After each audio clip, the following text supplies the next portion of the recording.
Hey, what's up, everybody? This is Dante Fortson here with Addressing the Evidence Part 6, Israel in Africa. So I'm at the tail end of my cold, as some of you might be able to tell. I also repositioned the mic, so if I have to cough, I'll move back, and hopefully this mic repositioning will make the sound a lot better for some of you guys. I haven't been ignoring you for those complaining about the sound. I haven't had any sound issues. I've listened to it on my phone. I've listened to it on my laptop. I've listened to it on my desktop. And other people are saying that they don't have a problem with it. There were a few people that said that if you turn the bass up on your device, it makes the sound a lot better and you can hear me clearly. So I'm not sure why everybody's getting different sound issues, but I did move the mic to try to help with that. So anyway, let me know how the sound is now and if it's the same or not, because again, it sounds perfectly fine on my devices. It's not low. If I turn it up, it gets real loud and I have to turn it down. So yeah, with that said, today we're going to get into part 6. But before we get into part 6, make sure you subscribe. Click the subscribe button. Make sure you click the thumbs up button. And most importantly, make sure you click the notification bell and turn on all notifications. If you guys just heard that tapping, that was me tapping on my notebook. Because I usually do. I don't know. It's a thing I do. And since the mic is closer, I'm not sure if it picked it up or not. But if you hear that, that's what that is. And I'll try to be mindful of that going forward. All right. So today's study is brought to you by Undeniable, full color evidence of Black Israelites in the Bible. This is just the straight evidence. If you want to debate with people, just show them this. They have to address the evidence. They can't dance around it. They can't play with the interpretation. They just have to explain why that piece of evidence exists. If you want the history and you want to know where we came from, where we're going, and all the stuff in between, The Black Hebrew Awakening, The Final 400 Years of Slaves in America, is the book you need to get. It's about 400 pages long and it goes real in depth. I don't have any fluff in there. There's no extra stuff to fill out the pages. It's just straight facts, fact after fact after fact. And for those of you who want to support, patreon.com/Dante Fortson. If you want to support via Cash App, hashtag BHITB. Shout outs to all the patrons too. You guys are awesome. And shout out to everybody who has supported through Cash App. Before this, I didn't get any use out of Cash App at all. But I do appreciate you guys. Same thing for those who have contributed through PayPal and Super Chat as well. Super Chat, if you are watching the premiere, you can click the $ at the bottom of your chat and you can support directly in the chat. So again, thank you to everybody who has supported. And for those of you who do not have it financially, a share and a prayer are always appreciated. And shout outs to all you guys who have been sharing. There's a couple of articles up on blackhistoryinthebible.com that have been getting a ton of shares. The Zondervan Bible dictionary post has had over 12,000 shares. And I believe the 1900s Black slaves confirmed as Israelites, I believe that's had over 3,000 shares. So some of these are getting a ton of shares. I'm going to post the links. I'll post the links in the description so you guys can go check out those posts if you have not seen them or shared them yet. And make sure you share these videos. If you guys noticed, well, I'm going to come back to this. This is going to make me get ahead of myself in the study. We'll come back. But make sure you share the videos. It's very, very, very much appreciated. And our brothers and sisters out there who are still lost, they need to see these videos. Ultimate Bible Companions. If you don't have one, you should get one. They are lined and dotted notebooks specifically made for Bible study students. I created these myself. This is not something somebody else put together and asked me to sponsor. I put in there charts, weights, times, links, and then maps you probably wouldn't get in your study Bibles. And I did it like this on purpose to be a Bible companion and not like a whole study thing itself, I guess you would say. So yeah, it's meant to be supportive and help you guys with the Bible study. And again, lined and dotted, no matter how you want to take notes, those are available. And the new covers are coming soon. Very, very, very soon. I will be revealing the new covers in February, and they will be a very, very, very Black centric. So you guys stay tuned for that.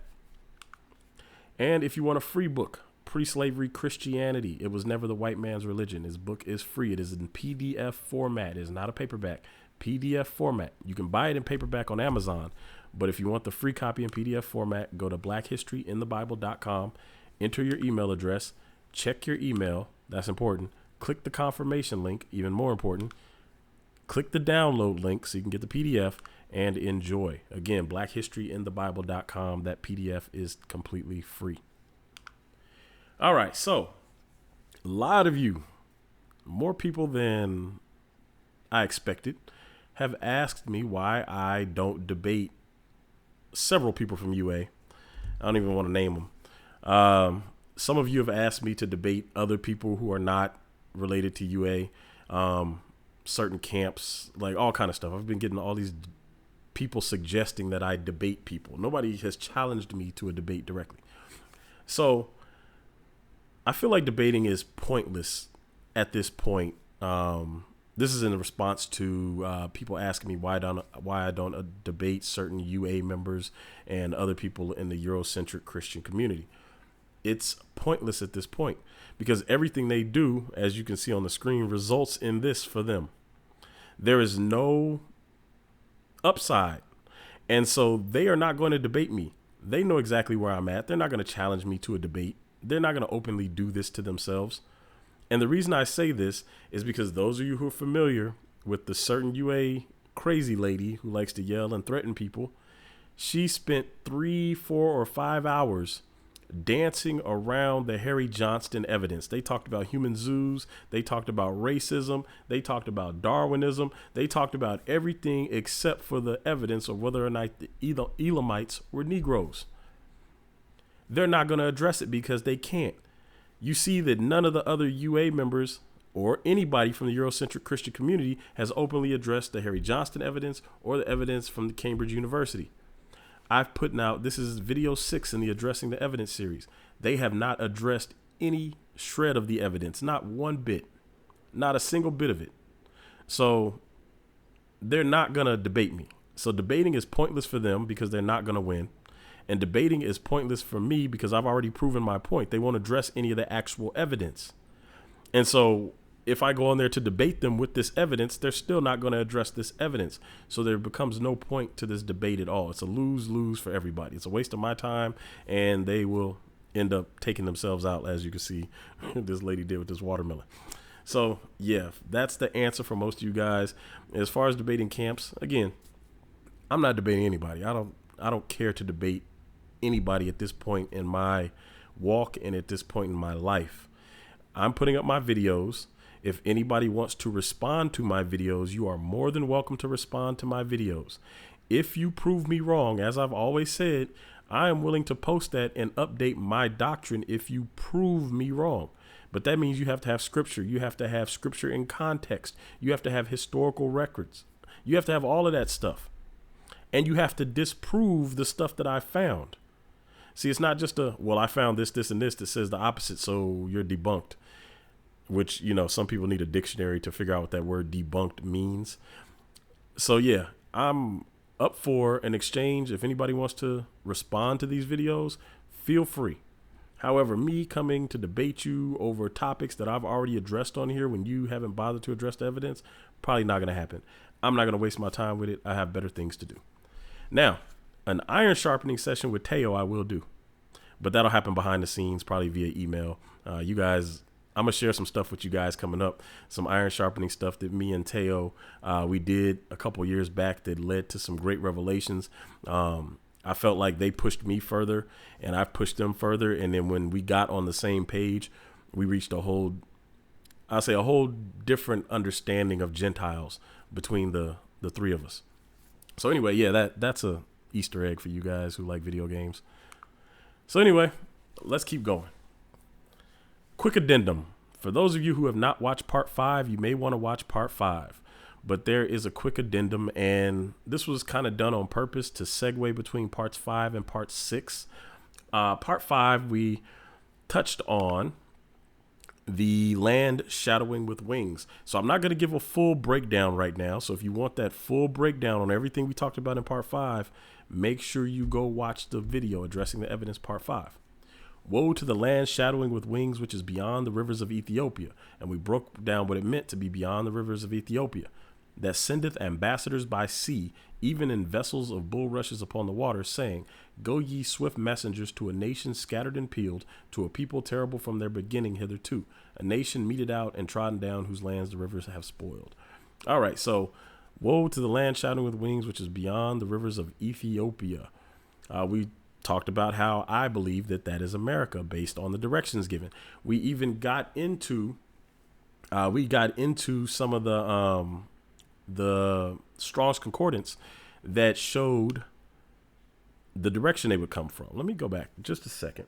Now, I almost messed up because for the first time ever, I'm using notes. From all the videos you've seen prior to this, I have had no notes in front of me. What you saw on the screen was what I was using to do every presentation. There was nothing extra behind the scenes you didn't see, except for the BHITB podcast. If you go back and listen to the BHITB podcast, all those I had notes. But all of the other videos that you see, there were no notes, no additional notes other than what you see on the screen. So today I decided to make some notes so I wouldn't forget certain things because I wanted to make sure, and I almost just forgot one. So thankfully I sat down and made these notes. So I will be referring to these notes from time to time. So last time we covered when the people would come and take Israel, and that would be after Christ. I broke that down on there. We talked about who would come, which would be the Gentiles. We talked about the vehicle they would use for travel, which would be ships, boats, water vessels. And we talked about the direction that they would come from, beyond the rivers of Ethiopia, across the sea. They send ambassadors by sea, and from the west.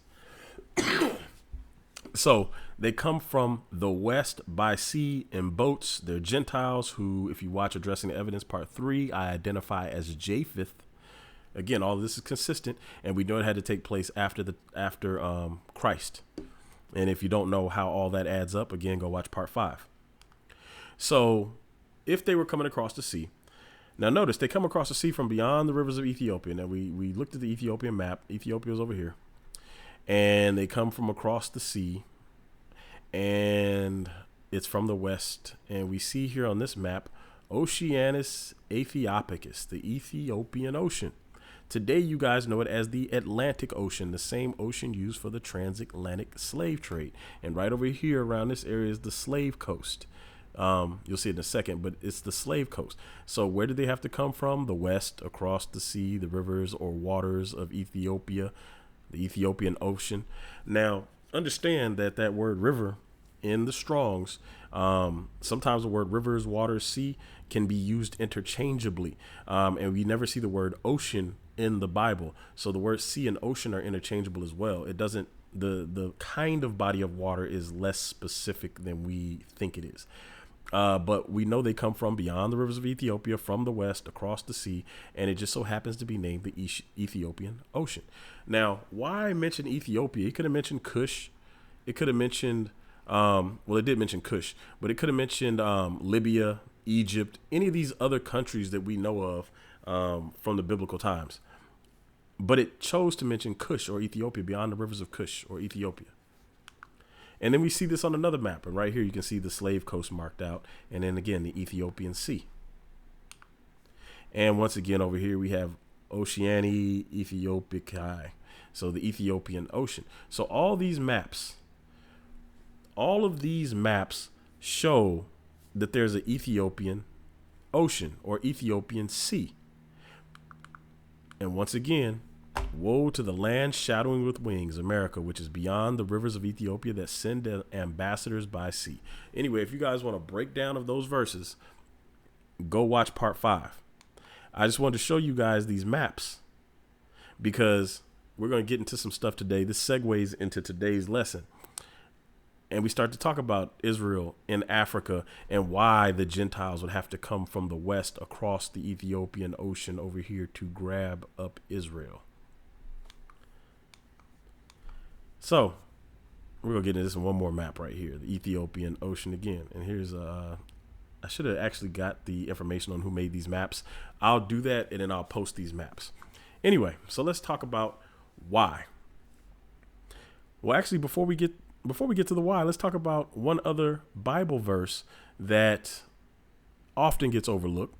It tells us where Israel will return from. And today we're going to talk about Israel's return out of Africa and Israel's mixing in Africa. So return from where? And for those who see the picture, that is Wee-Bey from The Wire, one of my favorite shows ever. So we're going to read from Zephaniah chapter 3, verses 9 through 15. This is the warm up, just so you guys know. This isn't the actual study. This is the addendum to part 5. So we're going to get into the actual study after this. So Israel, this tells us where Israel will return from. For then will I turn to the people a pure language. That's important because Israel's language right now is not pure. Teo Ministries refers to it as Yiddish brew. It is not a pure language. So Israel's language has to be pure again, that they may call upon the name of the Lord to serve him with one consent. So they're going to get the language back so that they can call upon the Lord. From beyond the rivers of Ethiopia, here we go, that phrase again, my suppliants, even the daughter of my dispersed shall bring mine offering. So we talked about where beyond the rivers of Ethiopia is. It's a land shadowing with wings that's beyond the rivers of Ethiopia across the sea. And the only place that matches that is the United States, because once you get past the United States, you're headed back towards Asia. So this terminology, beyond the rivers of Ethiopia, it wanted us to understand that they're referring to the people that are over here in the States. We're going to return from here, and we're going to talk about some of the other places we return from too.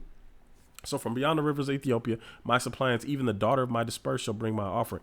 So there is going to be a study on the daughter of Babylon, because the daughter of Babylon is who has the daughter of Israel held captive.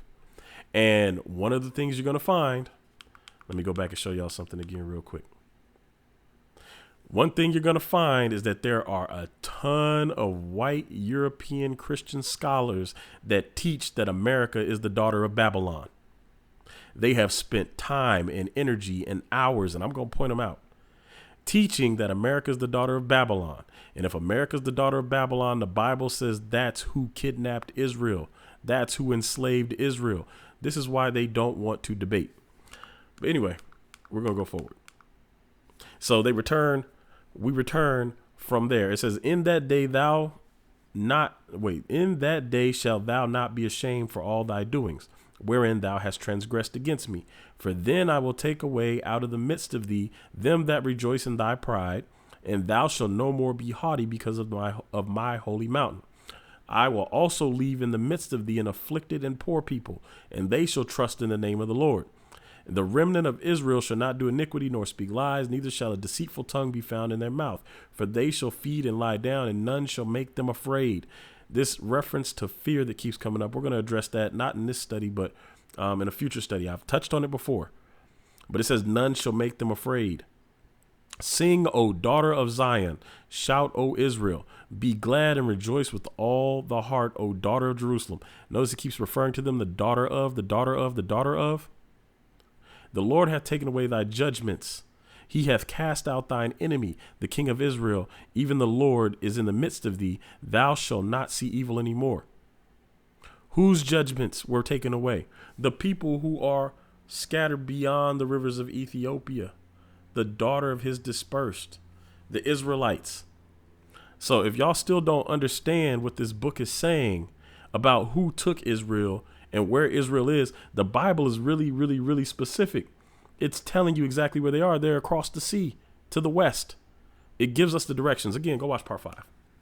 So now that we've warmed up, and now that I've given you that addendum to part 5, this is going to lead into today's study. And for those of you who've never seen The Good Place, I love it. It is one of my favorite shows on TV. You guys should definitely check it out. So here we go. Then they fasted that day and put on sackcloth and cast ashes upon their heads and rent their clothes and laid open the book of the law, wherein the heathen had sought to paint the likeness of their images. 1 Maccabees 3:47 through 48. All right. Disclaimer time.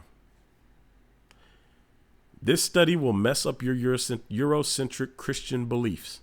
So if you're a black or white or Asian or Mexican or whatever, and you still believe in Eurocentric Christianity, this study is going to mess that up. This study will mess up some of your camp doctrine. For those of you who are stuck on camp doctrine, and I keep telling people, stop defending doctrine. Read the word and let the word guide your doctrine. Stop cherry picking stuff. Read the whole book first before you adopt a doctrine. Stop trying to throw books out and throw verses out and everything else because it doesn't work with your doctrine. You need to sit down with the book, read, and get your doctrine right first, and then start defending your doctrine after you get it right. This study will mess up 100% of false doctrines that teach Israelite purity. So if you're one of the people that says, well, Israel can only mix with Israel, this is going to mess up that doctrine as well. So a lot of people, after this is done, are going to have to go back and explain some things, especially those of you who call yourself teachers who've been teaching a lot of lies to people. You guys are going to have to go back and explain why you've been teaching these lies when we can read the book and see that it's clearly a lie.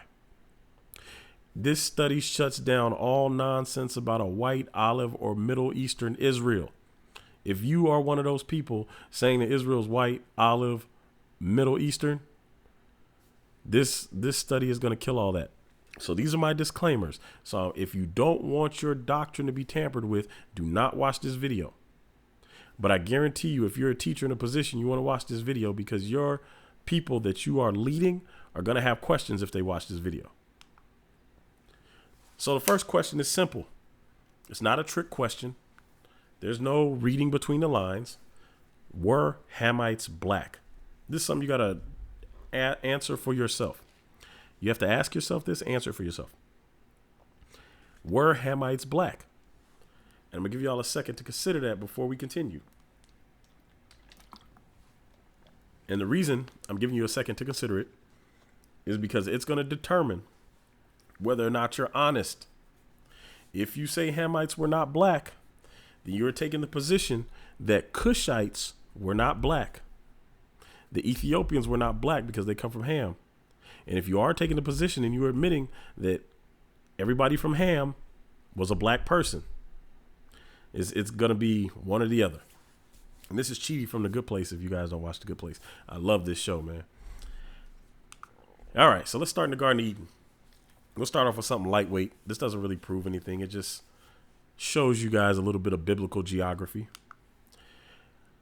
And the name of the second river is Gihon. The same is it that compasseth the whole land of Ethiopia. Genesis 2:13. So Ethiopia is down this way, and the river has to encompass the whole land of Ethiopia. And this is after post-flood geography right here. But at some point, the river had to encompass all of Ethiopia this way down here, right? Now, the garden was planted to the east of Eden. Now, the reason I pull up this map, I just want to show you this map. Some people believe the garden was over in this area, Tigris and Euphrates area. This area was the garden, somewhere around here, right? So if the garden is planted to the east, north, east, south, and west, that means you have to start from this direction to move east, which means back this way is Eden. Because remember, it's planted in the east of Eden. So Eden's somewhere around here. The garden is somewhere around here. In theory number one. There is another theory that Canaan, the promised land, is Eden, which is why when they went to the promised land, they saw grapes, the huge grapes that two men had to carry on a staff. And everything in the promised land was huge. The vegetation and everything else was huge. We know how the giants got there. Some of us know how the giants got there. I've touched on them briefly before. If you don't know, go watch the Lines of Seth video. And I will have a study on giants coming soon. But those that believe that Israel was the Garden of Eden based on that, that would mean this is the east, which means you had to come from Africa to go east, meaning that Eden was some part or all of Africa. But let's not forget geography. All of this is Africa. You guys can go check this for yourself. Go look up continental drift videos and see what science says. Science will always show you that the Arabian Peninsula was originally and always part of Africa. So for those of you who believe that everything changed to look like this after the flood, then you have to explain why science says that this right here, I can't see my mouse. All right, there we go. This right here was part of Africa, and this, all of this right here, wasn't even touching this part. See, there's a lot of denial that has to happen to maintain a belief in Eurocentric Christianity once you start seeing the truth. Once you lay out a map and you really look at it. So for those who say that Eden couldn't be Africa, again, check your map. All of this is on the African tectonic plate. Even though they created the Suez Canal to separate this, all of this through here and down is on the African tectonic plate. So if Eden is here, or the garden is here, and Eden is back this way, it's likely in Africa. If Eden is here, then most certain, or the garden is here, then Eden is most certainly part or all of Africa. Now, while we're on this map, because I'm going to do a study on the 3 regions of mankind, you'll notice that Ham inhabits Africa, parts of Arabia, but over here in Shinar, we covered that in part 1, the Hamites, where I talked about Nimrod being a Cushite. You see Hamites up this far. Why is this important? Because we've studied it already. The Journal of Harry Johnston and the Discovery of Susa. Because up here is where you're going to run into Assyria, and then you're going to come down up into this way with the Elamites and Shinar and all that stuff. And what did they say? These were all Negroes. All Negroes. Anyway, we're going to continue. So how big was Ethiopia? Remember, the river encompassed Ethiopia. So to the right, we see a modern depiction of Ethiopia. So it says the river has to encompass Ethiopia. So it either had to be around this area, or we see ancient Ethiopia, which covers all of this, which would mean the river had to be wrapped around a good chunk of Africa. And then there are some sources that say that Ethiopia was the whole continent. So either way it goes, this river of Eden takes up a huge part of Africa. And again, this right here, the Arabian Peninsula, was always considered Africa. But even if we use the common terms, it is very likely that the Garden of Eden was sitting somewhere near Africa, if you want to call this part the Middle East. That means the garden itself was either a portion or all of Africa. I hope we're on the same page here. A lot of this book is centered around Africa, which is why they are so adamant about trying to convince us that Egyptians weren't black and Libyans weren't black and all of this stuff about the Middle East. And these people always look like this. They were never black. A lot of this book is centered around Africa. And for those of you who don't get that sometimes I'm talking to people who aren't us. So I'll switch up the way I'm talking sometimes. Just know that I'm not always talking to us when I'm talking. So everything is all messed up because a lot of people, I'll give you a real example of someone, a grown person who did not know that Egypt was in Africa. And so I made the comment about Egypt being in Africa, and their response was, it wasn't the last time I checked. And like, I don't know, that just blew my mind. I was like, when was the last time you checked? Because Egypt has not moved. And so because people don't understand biblical geography, they will often say, well, the Garden of Eden couldn't have been in Africa, or the garden wasn't in Africa, or Eden wasn't Africa. You'll get these responses out of reaction, not because they have checked the geography. Because if they check the geography, they see, we're going to come back to this, but this is Egypt. This is Africa, as we can see. This is Egypt. So when people tell you that the garden, there's no way the garden could have been in Africa, but will tell you that the garden was Canaan, and we'll say, well, Eden wasn't Africa. It's simple geography. There's nothing to play with here. There's no interpretation. If it's here, again, if you place Eden here, then, or the garden here, I keep trying to make sure I'm specific on this. The garden, if you place it here, there's no way, if you place it here, there's no way around Eden being at least some or all of Africa.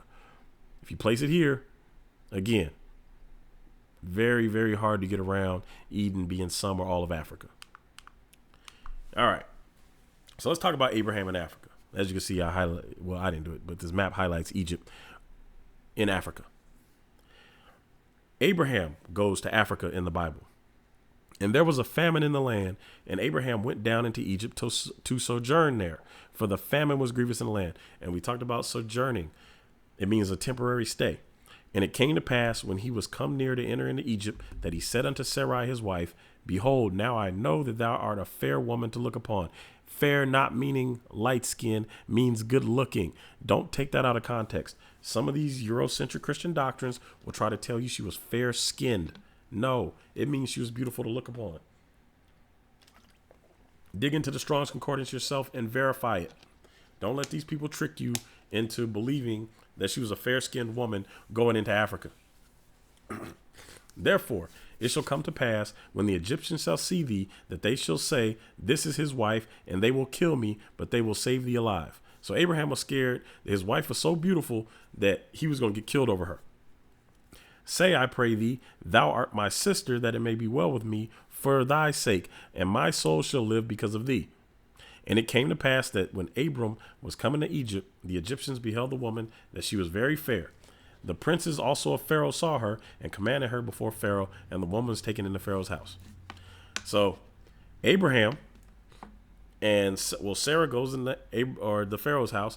Abraham is living lavish.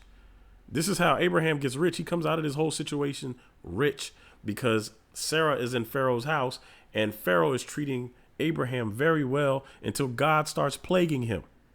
And then Pharaoh, hold on, let me back up. So Pharaoh gets plagued, and Pharaoh cannot get her out of the house fast enough. He pays them to leave. He gives them riches and everything else, which is possibly where Hagar comes from. How Abraham ended up with an Egyptian concubine. Because when he left his house, it doesn't mention Hagar. When he left to go to Egypt, it never mentions Hagar. Hagar isn't mentioned until after they come out of Egypt. I'm not saying that's how it happened, but that is very, very, very likely how it happened. So Pharaoh can't get this woman out of his house fast enough when he finds out she's married. So let's go to Abraham and Hagar.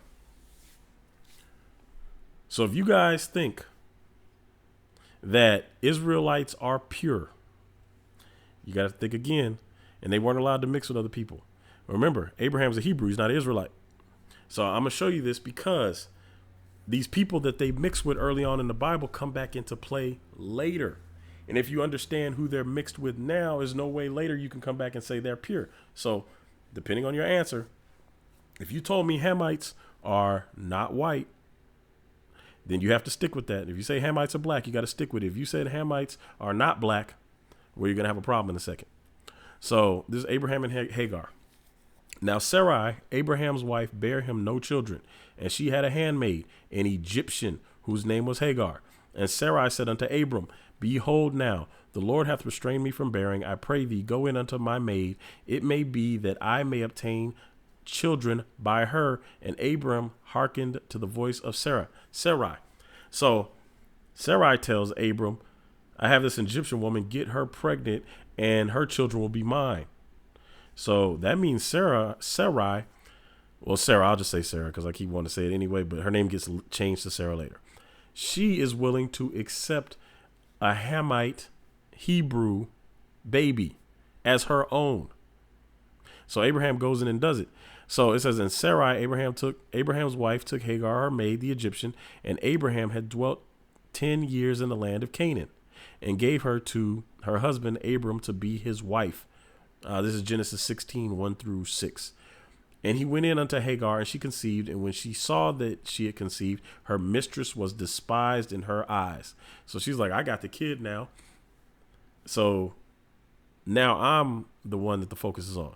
It says, and Sarai said unto Abram, my wrong be upon thee. I have given my maid into thy bosom. And when she saw that she had conceived, I was despised in her eyes. The Lord judge between me and thee. But Abram said unto Sarai, behold, thy maid is in thy hand. Do to her as it pleaseth thee. And when Sarai dealt hardly with her, she fled from her face. So Abraham allows Sarah to do whatever she did. And It doesn't say, but she probably got beat.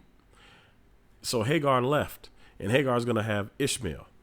Ishmael is going to be important because the daughters of Ishmael end up marrying Esau and some other people. So we see that Abraham mixed with a Hamite. For those of you who do not believe that Israelites are black. Again, if you are saying Israel's not black, let's assume Abram's not black. We're going to assume that for this because we're going to come back around to all this stuff. No matter how you slice it, you're going to end up with black in Israel. If you assume Abraham is not black and now he has a kid out there with this black Egyptian woman, and this kid is going to have kids with other black women, and then those kids are going to mix into Israel. It's going to come back around. So this is Princess Meritaten, who is an Egyptian. You see her lips, you see her nose, you see her hair. This is clearly a black woman. Now remember, the Israelites kept being mistaken for Egyptians. So for those of you who are of the belief that Abraham was not black, get over it, because we're going to see that Israelites and Hebrews were mistaken for Egyptians. But I want to show you this first. I think this is an interesting thing in history because this stuff is like literally right in front of our faces all the time. And yet we're still being told a lie as if we don't have eyes. So this right here is Akhenaten. You see his lips. You see his face. This is clearly not a white man. This guy's on Ancient Aliens all the time. They show him on Ancient Aliens all the time. So if you watch that show, you've probably heard the name Akhenaten 5 billion times. I'm not even going to get into all that. This is King Tut's father. This is Princess Meritaten. This is King Tut's sister, the one that was just on the page. This is King Tut. So look at these lips. Look at these lips. Look at these lips. This is King Tut. Look at his face. So does anybody here not believe that these people are black? Like, we can clearly see that these are not white people. If anybody wants to convince me that these people are white, please, please, please leave in the comments your best explanation as to why you believe these people are white or not black. But National Geographic tends to think black people are stupid. They might even think white people are stupid and whoever else they can sell this lie to. Because this is what National Geographic showed us that King Tut looks like. See, what they want to do is repaint the scriptures. They tried to paint their images in to the scriptures. So what they're doing is they're changing history. They're whitewashing history so they can say, well, look, this Egyptian is white. So when you see the Egyptians in the Bible, they must be white. And the Israelites look like the Egyptians. So the Israelites must be white too. This is not true. We have eyes. We can see that these three do not equal this right here. I told y'all, if you're holding on to certain beliefs, it's going to be hard to hang on to them after this. Black Samson. So in Judges 13, we're told that Samson is from the tribe of Dan. The Bible, the series, I was trying to figure out how to say that. The series, The Bible, if any of you have seen it, featured this guy as Samson. How do you end up with this guy? You see the dreads, you see the black skin. How do you end up with this dude from the tribe of Dan if his parents aren't black, which they were in the series? But that means their parents had to be black and their parents had to be black, going all the way back to who? The original. You can't explain why you had this dark Danite who's an Israelite in the middle of the Bible series and you don't have a whole tribe of black Israel. But we're going to talk about how you get a whole tribe of black Israel, because all of them are black. But we're going to talk about some more details. So for those of you who insist that Israelites are not black, and I heard there was a huge uproar behind this when it first happened, I wasn't paying attention to it. But when they featured Samson as black, it was apparently a huge deal, which makes it inconsistent, because if you're talking about Israel, you can't just randomly throw a black person in the middle of Israel like he was the only one, like they only had one black Israelite family in the tribe of Dan. Come on now. These people think we're stupid. And this is why they don't want to debate, because I'm going to ask common sense questions and I'm going to point out common sense stuff. Now, why did they get the idea that Samson might have been black other than the description of the dreads, other than basic common sense and a map. There's a story. Teo went into this deeper than I'm going to, and than I did before, of Eldad the Danite. He's a Danite, but I'm only going to read part of this. It says, while it was regarded as merely a myth for many years, appearing in several written and oral traditions, something striking occurred in the year 880 CE, or AD for those who prefer, that left an imprint on Jewish consciousness for centuries to come. One day, a small, very dark-skinned Jew named Eldad showed up in the Jewish community of Corian in modern-day Tunisia, claiming to be descended from the tribe of Dan. Tunisia's in Africa, by the way. One of the 10. He's talking about the 10 lost tribes. He related fascinating accounts of the life and customs of the majority of Jewish people that had disappeared. Of particular interest was the knowledge he claimed to have of early religious law and the archaic Hebrew that he spoke. From this point onward, the existence of the 10 lost tribes was regarded as a fact, as something whose validity could be tested in reality. Where do the lost tribes reside? Perhaps in Central Asia or Equatorial Africa. That doesn't even make sense as a question. If he came from Tunisia and told you about it, Tunisia's in Africa. If he came from Africa and told you about the tribes in Africa, why would your question be perhaps in Central Asia or Equatorial Africa? It's clearly Equatorial Africa. And this is on a Jewish published website, but they admit that he was a very dark Jew coming out of Africa, telling them about Israelites in Africa. But again, this is why they don't want to debate me, because I'm going to ask common sense questions. Why would you even mention Central Asia? How did that even come up? Nothing in this whole report mentions anything to do with Asia. But I'll keep going.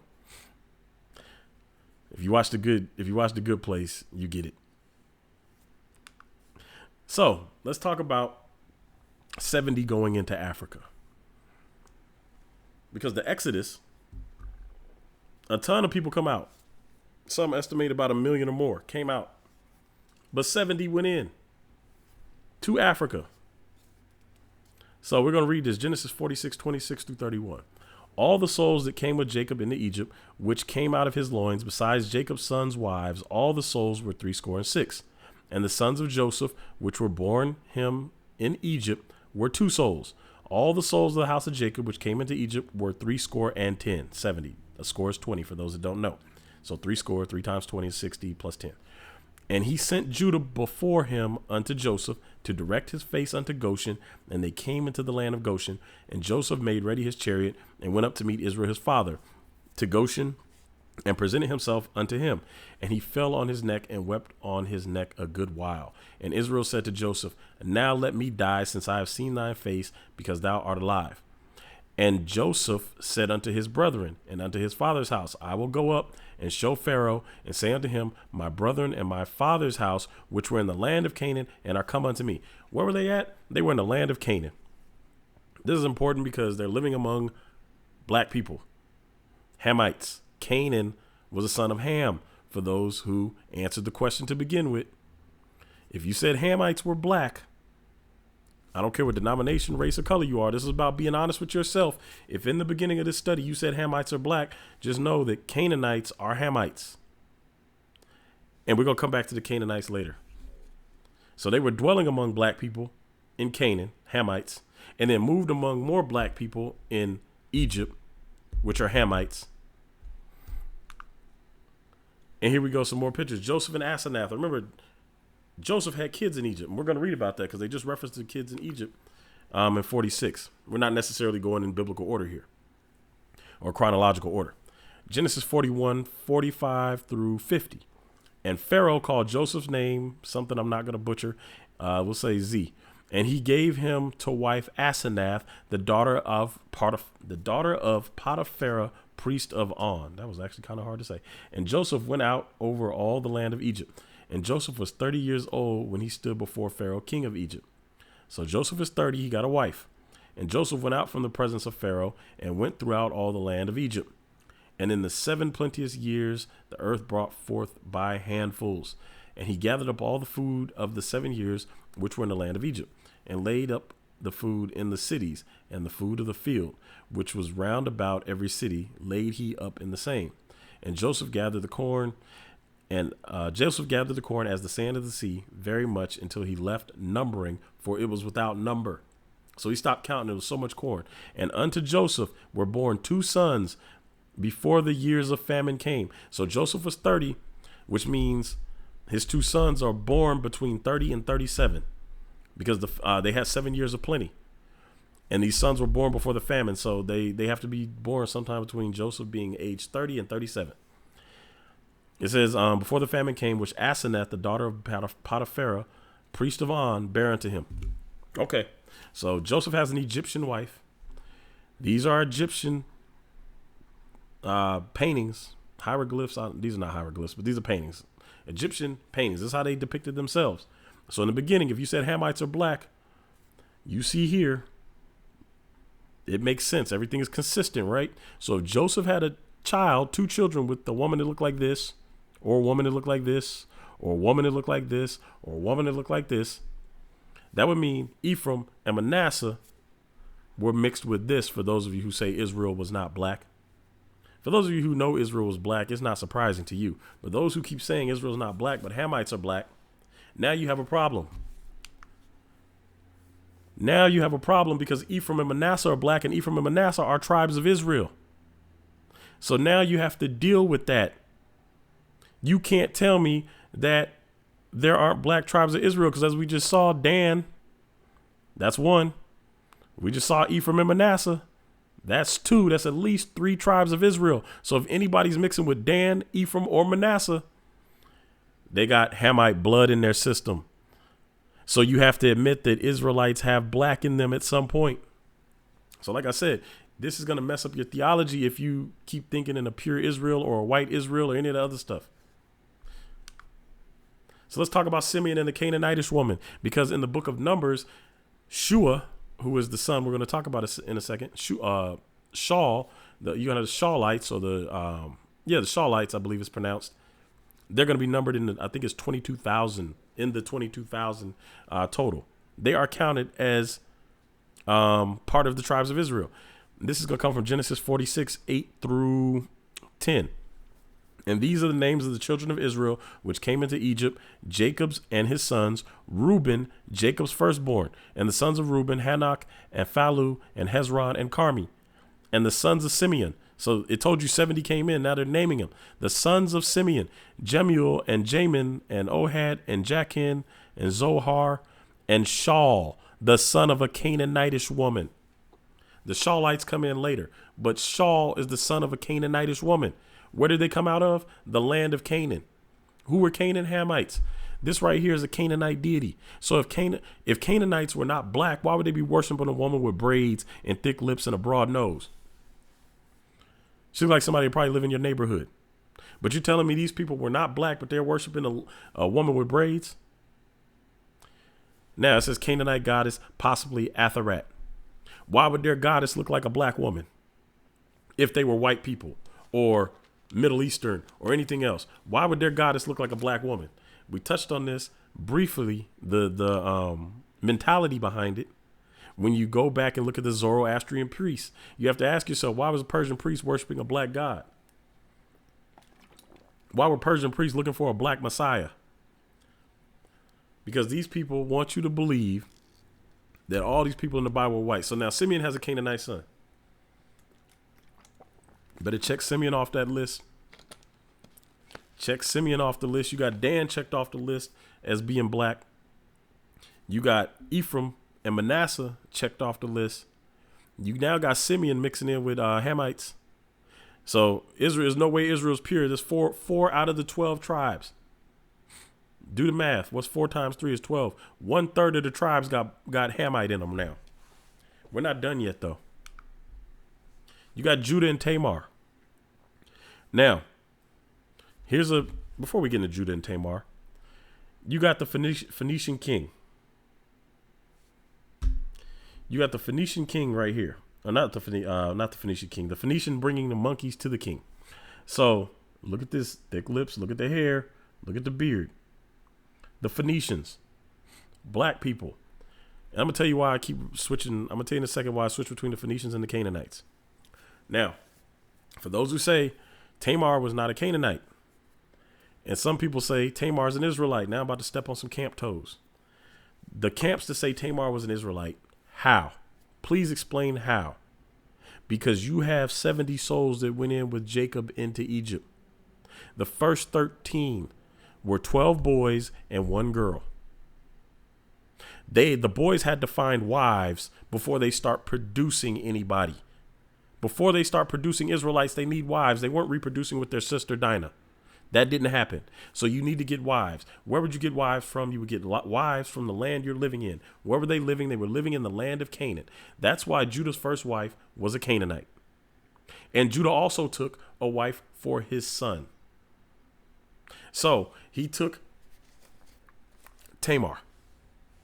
Now,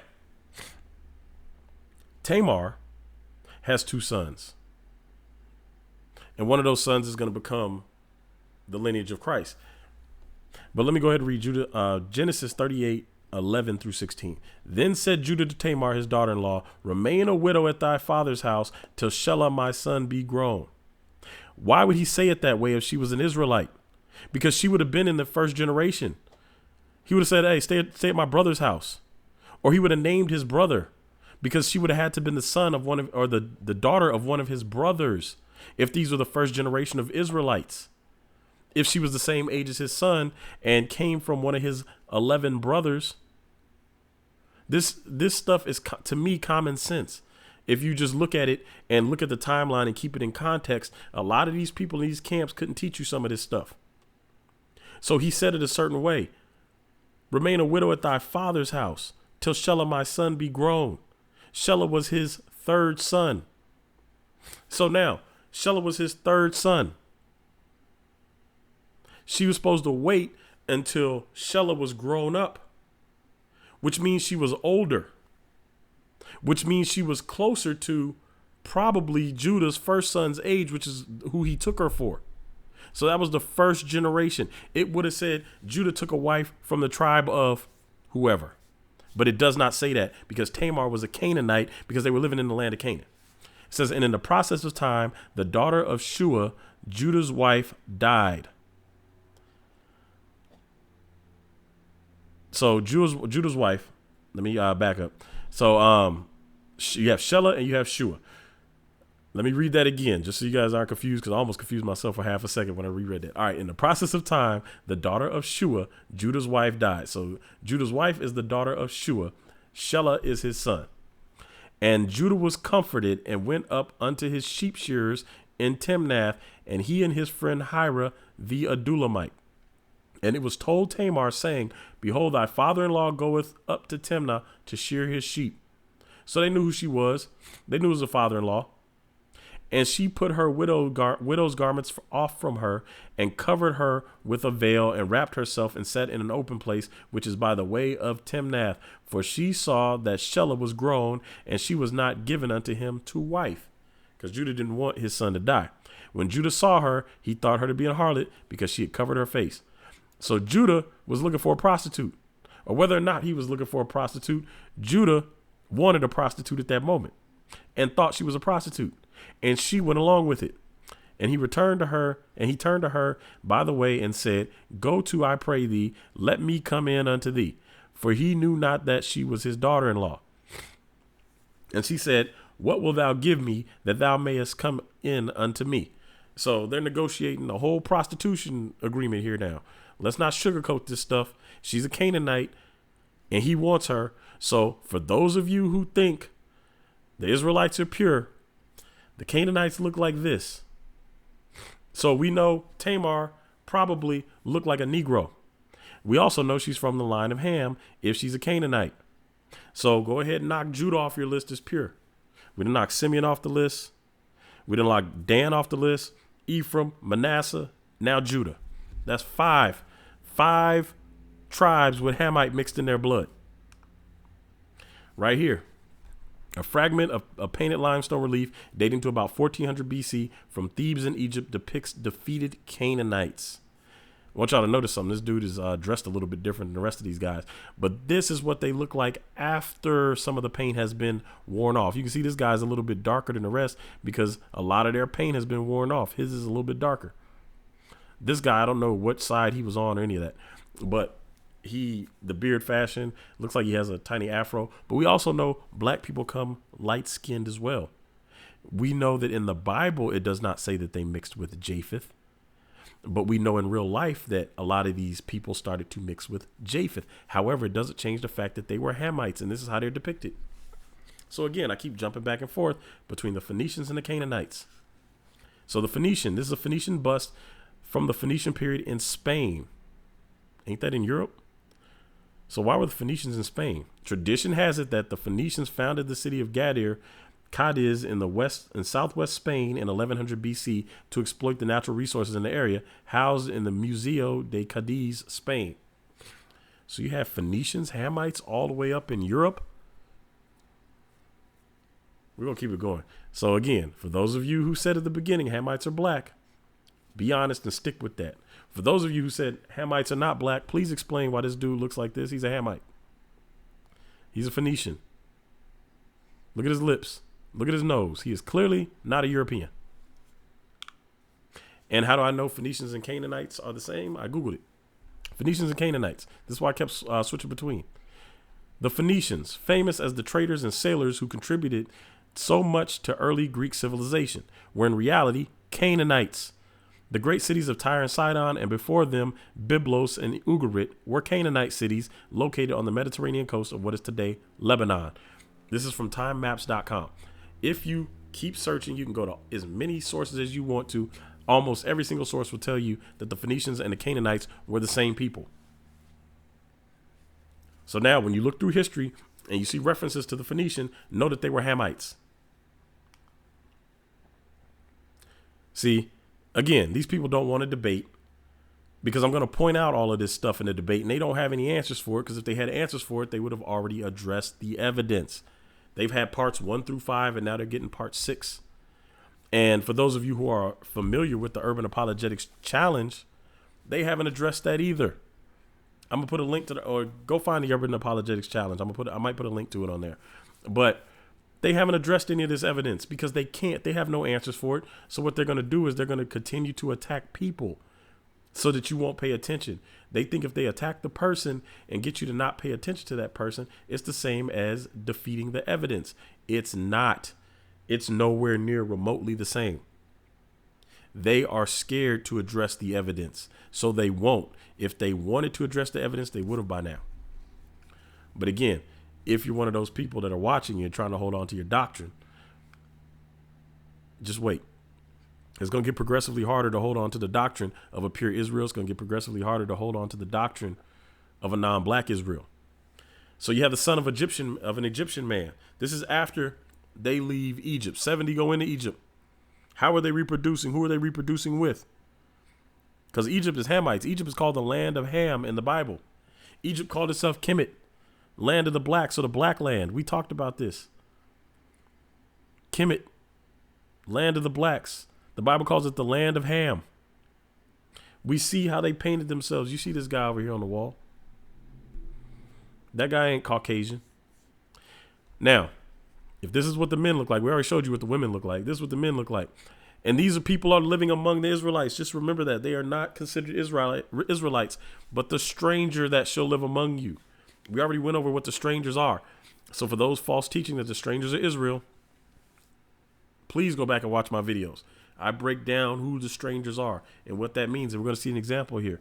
This guy is a stranger, not him particularly, but the Egyptian man in this story is a stranger living among Israelites.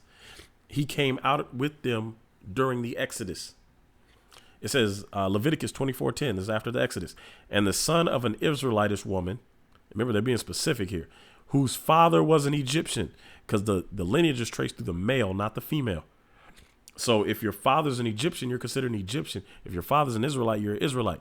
So a lot of this one drop stuff that came around during slavery to include the slave master's children, that is technically incorrect. They would not be considered Israelites. They would be considered Europeans because the father is European.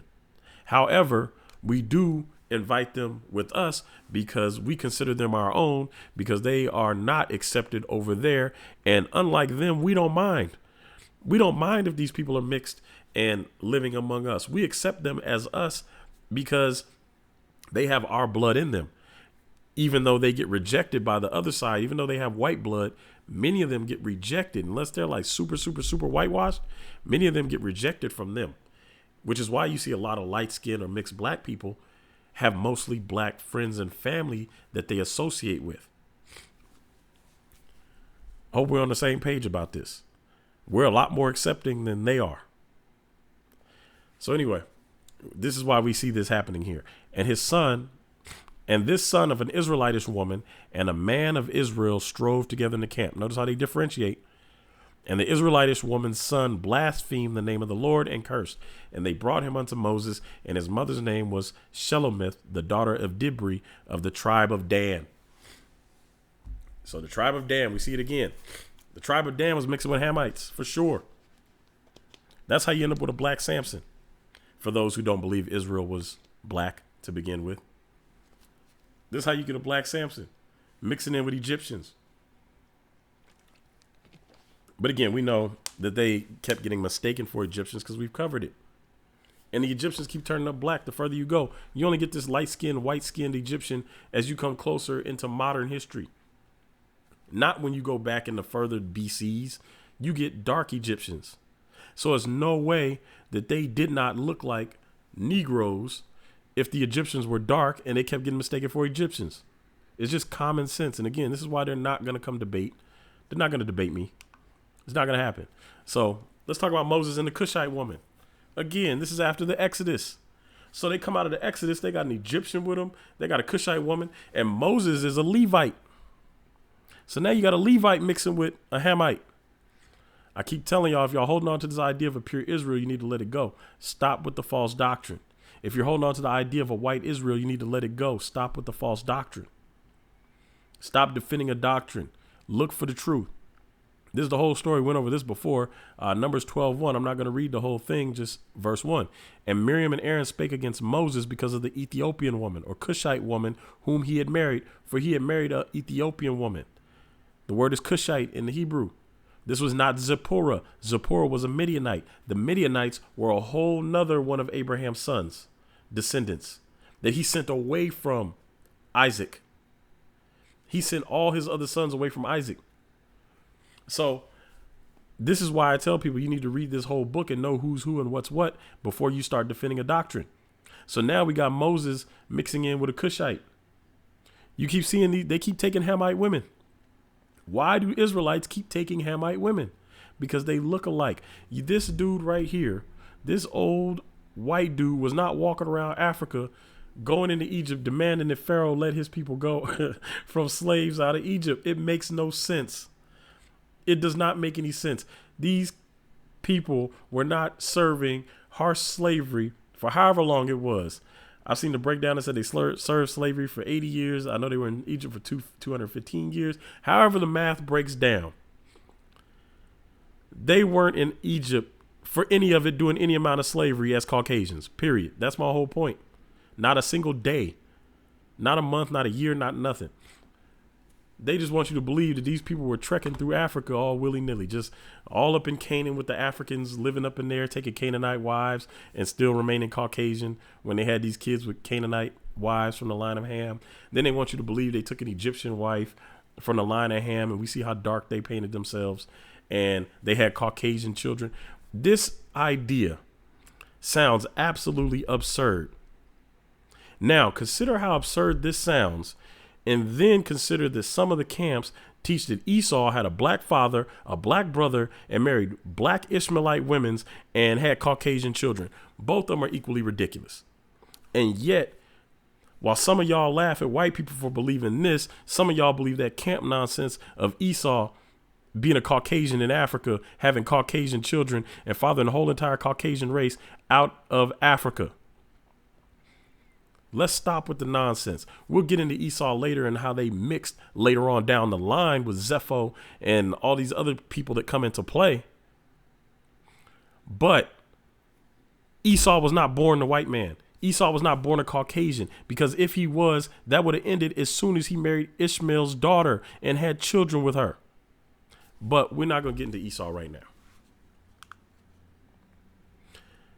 So for those of you who are still holding on to the idea of a pure Israel, I know it's getting hard if you haven't given it up by now.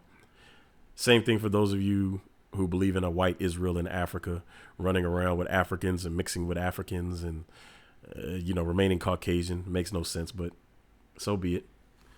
For those of you who are having a hard time, just understand everything is fine. We're going to continue. So you have David and Bathsheba. All right, so David and Bathsheba. I'm going to touch on some more camp doctrine right now, because there's nothing more irritating to me than the camp doctrine of everybody's Israel. Anytime they find somebody Israel mixing with somebody else, they try to explain it away as this was really Israel. I know the Bible says this, but let's add confusion to it and say that the Canaanites are not really Canaanites. The Hittites are not really Hittites. Moabites are not really Moabites. The Gentiles are not really Gentiles. All of these people are Israel, and God didn't want you to be clear on that, so he called them by other names. It's just a doctrine of confusion. They do this because what they have done is accepted a false doctrine, and now they have to defend it. And anytime they find something in the Bible that doesn't coincide with their false doctrine, they have to try to change it. Ruth wasn't a Moabite. She was an Israelite, even though I've showed you 17 times in the Bible that indicates Ruth was actually a Moabite, not an Israelite. If you don't know those 17 places in the Bible, go watch my study, The Gospel of Ruth. Did Christ die for everybody? Part 2. Or did Christ die for all mankind? Part 2. I break that down. So now David and Bathsheba. This is another example of people saying Bathsheba's an Israelite, and it makes no sense. And I'm about to show you why it makes no sense. Because if you read this whole book for yourself, you won't be deceived by a lot of these false doctrines floating around by a lot of these false teachers. This is 2 Samuel 11, 1 through 6. And it came to pass, after the year was expired, at the time when kings go forth to battle, that David sent Joab and his servants with him and all Israel. And they destroyed the children of Ammon and seized Rabbah, and David tarried still at Jerusalem. And it came to pass in an evening tide that David arose from off his bed and walked up to the roof of the king's house. And from the roof he saw a woman washing herself, and the woman was very beautiful to look upon. And David sent and inquired after the woman, and one said, "Is not this Bathsheba, the daughter of Eliam, the wife of Uriah the Hittite?" And David sent messengers and took her, and she came in unto him, and he lay with her, for she was purified from her uncleanness, and she returned unto her house. And the woman conceived and sent and told David and said, "I am with child." And David sent to Joab, saying, "Send me Uriah the Hittite." And Joab sent Uriah to David. So, question. A lot of common sense questions. And again, you're going to see why these people don't want to debate.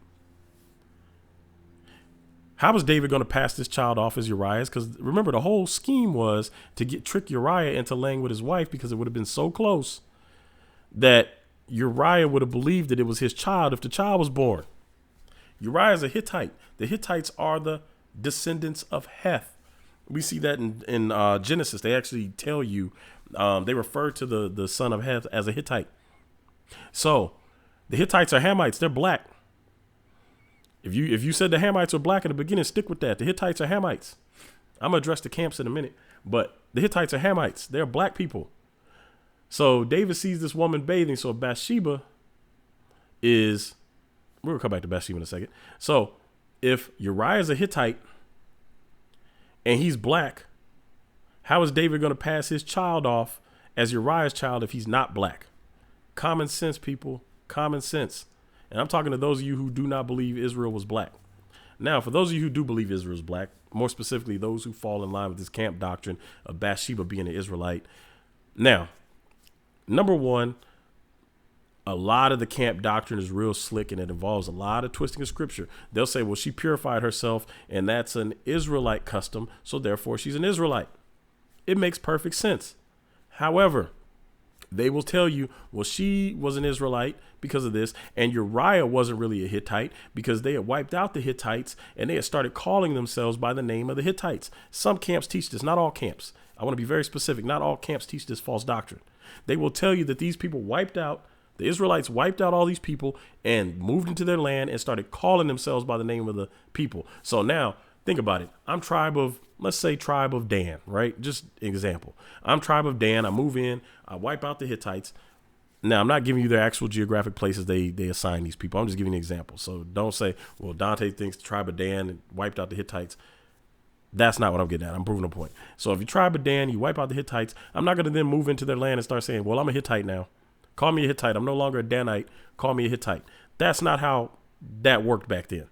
Nobody was going and identifying as the other people, as native born other people. That causes confusion, not only in real life, but in scripture. So Uriah is a Hittite. How do I know Uriah is actually a Hittite? We'll talk about it. And Goshen. Hold on, let me back up before we get to Uriah being a Hittite. Let's talk about Bathsheba first. Bathsheba's a Gionite.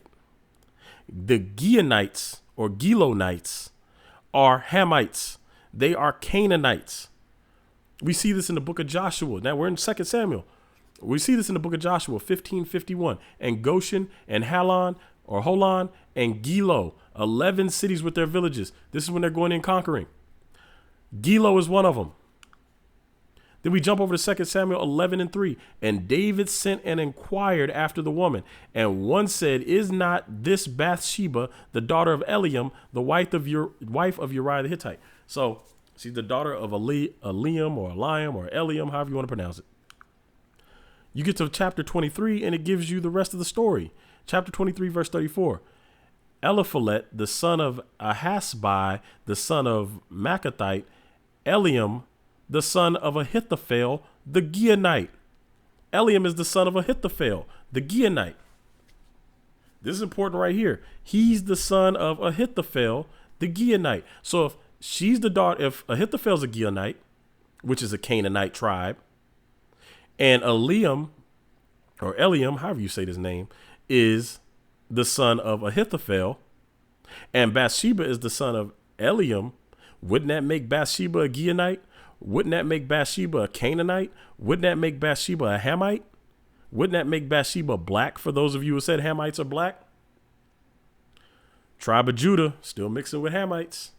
But let's talk about the consequences and how we know this to be true, that she's a Gionite and not an Israelite, because we could tell what happened. 2 Samuel 15. And one told David, saying, Ahithophel is among the conspirators with Absalom. And David said, O Lord, I pray thee, turn the counsel of Ahithophel into foolishness. Why was Ahithophel part of the conspiracy against David? Because David got his granddaughter pregnant and then had his grandson-in-law murdered or put on the front lines to be murdered. So Ahithophel was in conspiracy against David. Revenge. But let's continue. What does Ahithophel tell Absalom to do? This is 2 Samuel 16:21. And Ahithophel said to Absalom, go in unto thy father's concubines, which he hath left to keep the house, and all Israel shall hear that thou art abhorred of thy father. Then shall the hands of all that are with thee be strong. So what did David do? David took Uriah's wife and had sex with her. So what did Absalom what did Ahithophel tell Absalom to do? Go take your father's wives and have sex with him and let all Israel know. Do to him what he did to our family. So he didn't say it like that, but he was manipulating Absalom into doing all this stuff. Because remember, he was the counselor. He was David's counselor. Now he went over and counseled Absalom. So Ahithophel wanted revenge, and he wanted revenge in the same manner. But again, that doesn't tell you that for a fact that the Gionites were not Israelites. This just proves for a fact that this was indeed Bathsheba's grandfather, and he was a Gionite. Now, the Bible doesn't tell you he's a Gionite and really mean he's an Israelite. The Bible tells you what it means. So he's a Gionite or Gilonite or however you want to pronounce it. So how do we know this? Because in Judges chapter 3:1, Judges chapter 3:1, this is why it's important, because those of you who are studious in your studies, notice that between Joshua and Samuel, there's a huge gap of time between the book of Joshua and the book of Samuel. But in between that, you get the book of Judges. You get the book of Judges and Ruth. Ruth takes place in the time of the Judges, for those of you who watch the Ruth study.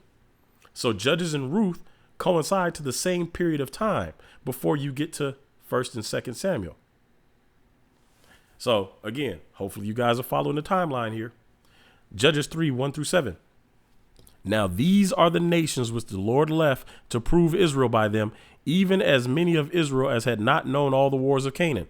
So he's about to give you a list of the nations left in the land. Now, some of these camps will tell you they wiped out these nations. They started calling themselves by these nations. No, wrong. It's a lie, because the book of Judges says that's a lie. He's about to give you a list of nations. Only that the generations of the children of Israel might know, to teach them war, at the least such as before knew nothing thereof. Namely, 5 lords of the Philistines. Remember, Goliath was a Philistine. And all the Canaanites. All the Canaanite tribes were left. They didn't wipe these people out and start calling themselves by the name of the Canaanites. All the Canaanite tribes were left, smaller in number, but they were there. And the Sidonians and the Hivites that dwelt in Mount Lebanon, from Mount Baal Hermon unto the entering in of Hamath. Here we go. And they were to prove Israel by them, to know whether they would hearken unto the commandments of the Lord, which he commanded their fathers by the hand of Moses. And the children of Israel dwelt among the Canaanites, Hittites. It specifically names the Hittites. And who was Uriah? He was a Hittite. So anyway, and the children of Israel dwelt among the Canaanites, Hittites, and Amorites, and the Perizzites, and the Hivites, and the Jebusites. So we know that they were dwelling among these people, and yet y'all let some of these camp people tell you they got wiped out, and the Israelites started calling themselves that, and therefore Bathsheba was really an Israelite, because they want to push the false doctrine of Israelite purity. Now, Bathsheba is important. We're going to keep going. And they took their daughters to be their wives, and gave their daughters to their sons, and served their gods. So what were they doing? They were intermarrying with all these Hamites. Because remember, all the Canaanites are Hamites. Canaan was the son of Ham. So now Israel is dwelling among the Canaanites. And they took all their daughters. They took their daughters to be their wives, and gave their daughters to be their son, or daughters to their sons, and served their gods. That's the problem right there, is the serving their gods part is going to get them in trouble. And the children of Israel did evil in the sight of the Lord, and forgot the Lord their God, and served Balaam and the groves. Notice it didn't say that, well, they shouldn't have mixed with Hamites, because they've been mixed with Hamites, as I've shown y'all. But they served Balaam and the groves. The groves is where they would go do all kind of crazy ritualistic idolatrous stuff. So now Israel's all mixed up with Hamite.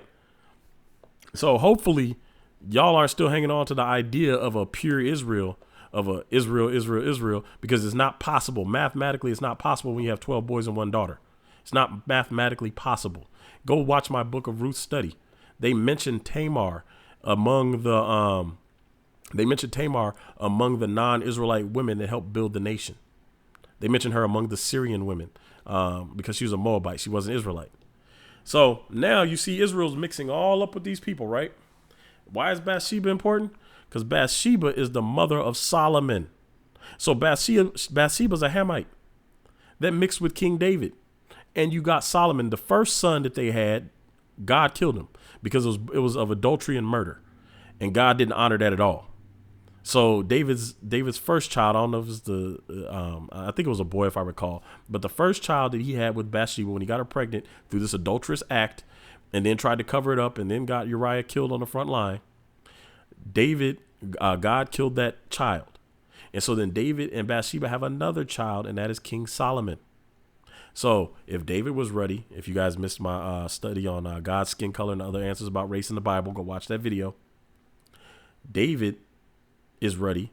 He has a child with a Hamite or black woman, and Solomon is described as having locks and being ruddy. And we know that ruddy means brown, not white, not blushing. Again, go watch the study. I point that out. The same word used for red is used for ruddy, and it's the same word used for the cow that they had to sacrifice. For those of you who are still unclear, I will put a link to this. There is a chart for those of you who have the Black Hebrew Awakening. This is in the book. But for those of you who are unclear on Israelite purity, who still think Israelites were pure, I made a list with the Bible verses you could check out. I'll read some of these off to you, and you can go check these out. The link will be in the description. Abraham and Hagar. Hagar was an Egyptian. Ahab and Jezebel. Jezebel's a Sidonian, and Zidonians came from Ham. David and Abigail. Abigail was a Carmelitess.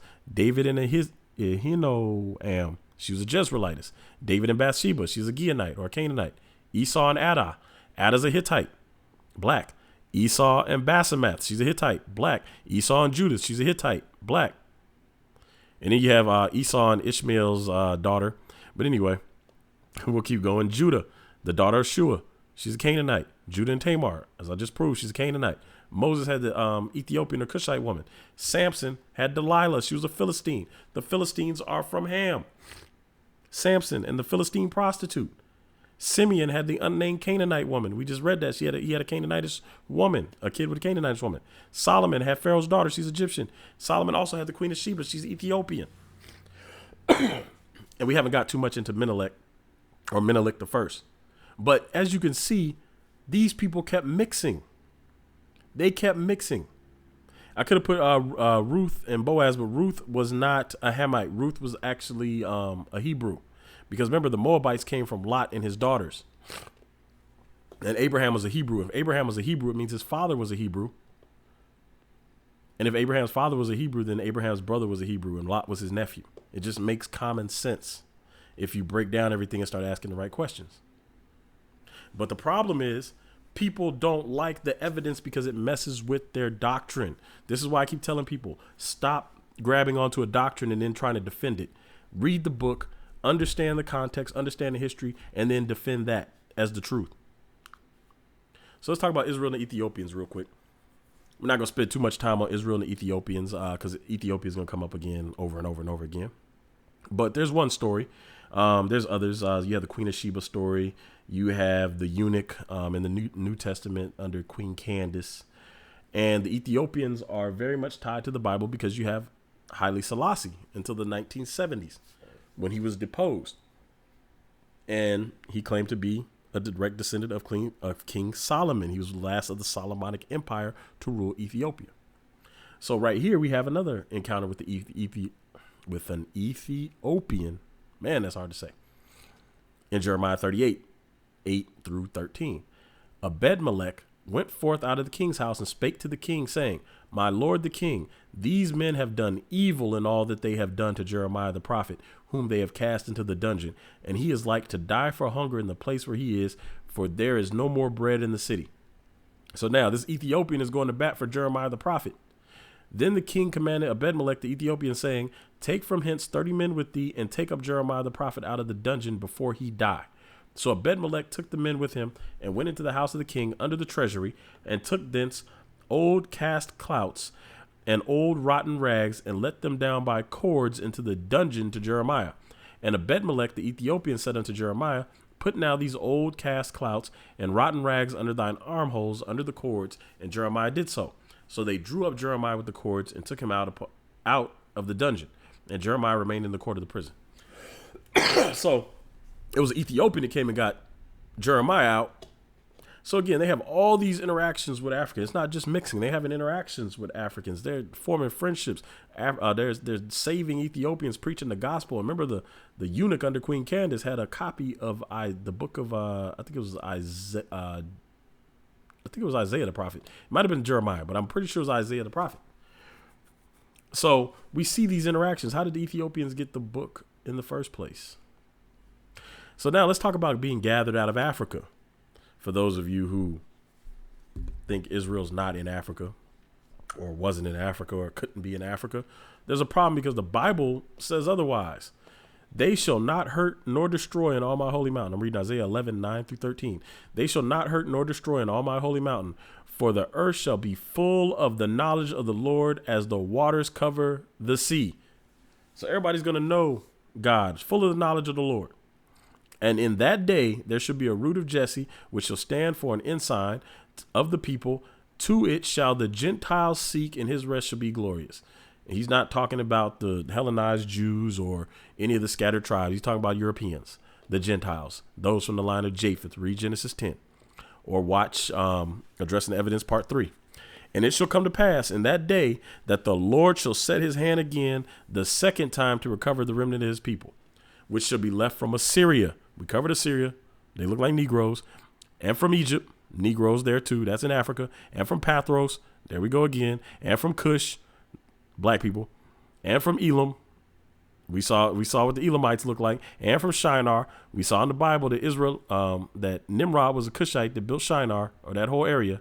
And from Hamath, and from the islands of the sea. Asher and Nimrod built that area. Shinar, Babel, all of that area. And we see from history, they are depicted as Negroes. So it's Negroes everywhere. And I'm not saying all these people are Israelites, and I'm not saying Israelites are Africans in the sense of being Hamite. I'm saying the Israelites are scattered among people who we know are black. Why is that? We're going to talk about the hidden ones later on. We're going to talk about the hidden ones in part 7. This is an Easter egg. We're going to talk about the hidden ones. This is why the Israelites are hidden among these black people. They're hidden among the Assyrians, which we covered. I told you everything will tie back in. The reason I showed you the Assyrians are black because Israel is hidden among them. Egyptians, black, Israel was hidden among them. Pathros, Israel hidden among them. Cush, Israel hidden among them. Elam, hidden among them. Shinar, Hamath, the islands of the sea. These Jamaicans, the Caribbeans. All these people are hidden there. I showed you that they would return from the land shadowed with wings across the sea. The Ethiopian Sea from the west. The Bible has told us where all the Israelites are. And we're going to cover that in part 7. And he shall set up an ensign for the nations and shall assemble the outcasts of Israel and gather together the dispersed of Judah from the four corners of the earth. This is talking about the last one because the last slavery, this is not talking about a previous slavery. The last slavery was a worldwide slavery. Christ said they shall lead you captive into all nations. And let's see, the envy also of Ephraim shall depart, and the adversaries of Judah shall be cut off. Ephraim shall not envy Judah, and Judah shall not vex Ephraim. So we're seeing where we're told they would be gathered from. They're gathered from places that are synonymous with people who look like Negroes. We're specifically told that they're in the land shadowed with wings, captured by the daughter of Babylon. And as I will show you when we cover the daughter of Babylon, like I said, many white scholars have put a lot of effort, and I thank them for it. They put a lot of effort into identifying America as the daughter of Babylon. And once you do that, there's no way to get around the fact that black people are Israelites. Everything keeps pointing back to it. This is why these people don't want to debate. So they get gathered out of Assyria. We pointed to that over here. Ashur, A-S-S-H-U-R or A-S-H-U-R, Ashur. He's a Shemite. Comes from out of Nimrod's empire and founds Nineveh. We went over this a couple times, so I'm not going to go over it again. We went over the fact that Harry Johnston points out that the Assyrians, the Babylonians, and the Elamites all look like Negroes. In the last study, Daniel and the birth of Christ, I went over the Medes and the Persians, and I showed you that these people look like Negroes as well. This whole area is full of people that look like Negroes, and we're told that Israel's going to be gathered out. Some of the Israel's going to be gathered out of these areas that look like Negroes because they are the hidden ones. How do you hide them? He kept sending them into Africa to hide them, all through the Bible. They get gathered out of Egypt. That's in Africa. They get gathered out of Hamath. It's right up here, the tail tip of Israel between Assyria and Egypt, and this whole part that's on the African tectonic plate. Again, gathered out of Elam. I'll show that map again. Now, these Bible verses from Isaiah 11:9. I didn't switch out 9 through 13. I didn't switch out the verses, so I'm not going to read it again. But I'm just showing you the locations on the map. Gathered out of Shinar. Interesting that in this whole area over here, this is a biblically accurate map too of where everybody settled. I didn't create this map. I found this map online. But if you look, it's interesting that Shinar is the only one in this area founded by a Hamite, Nimrod. If you missed the study on Nimrod, Nimrod's a Cushite. So if you told yourself that Hamites are black at the beginning of this, and you're being honest, Cush was the son of Ham, and Nimrod was the son of Cush. Nimrod is a Cushite, which means that Babel was under control of a Hamite or black man. They can be gathered out of Pathros, this upper level. Pathros is a lot of this up here, Libya and what is this over here? You're coming down into Sudan and Ethiopia and some of these other parts there, but it cuts off. So you got Egypt and Libya and let me see, Libya Superior. That's interesting. So anyway, yeah, you got all this area up here. This is Pathros. Then you get gathered out of Cush. You get all this right here. So I'm guessing, let me see, Libya. Let me make sure. Yeah, it's going to include some of Algeria. That's what I was making sure. Okay, so it's not all Libya. There's some of Algeria is going to be included in this too. All right, so and then you got Cush. So they're being gathered basically from this area over to this area right here. All of this. notice,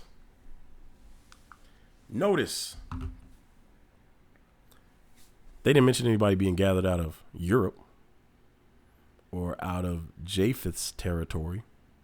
Not that they won't be, but I just think it's interesting that he wasn't hiding them among them. He's not hiding them. The hidden ones aren't hidden among Europeans. The scattered ones are, but there are some hidden. And as we've seen, the Lemba and some of these other tribes, the Yoruba and the Ghanaians and the Nigerians and lots of different African peoples, it's now starting to come to light that Israelites are all over Africa. I pointed out in the Cambridge University evidence that that they believe that Judaism may have been the native religion of West Africa.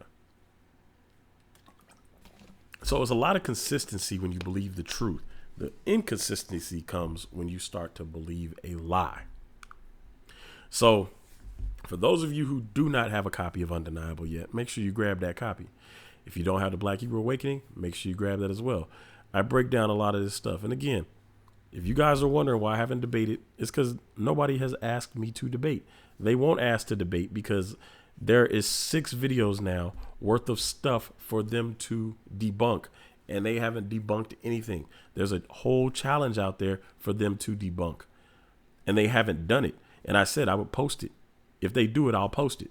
But they haven't done it. They haven't taken me up on a single challenge, and they won't, because they'll have to deal with this live in front of people, and they won't be able to just keep silent. They won't be able to sit there and just keep denying, because I'm going to point out every single flaw in their argument. So for those who want to support, patreon.com/Dante Fortson, #BHITB if you want to support on the Cash App. I also have PayPal, and you can still donate or support in the super chat by clicking the $. My throat is kind of dry now, but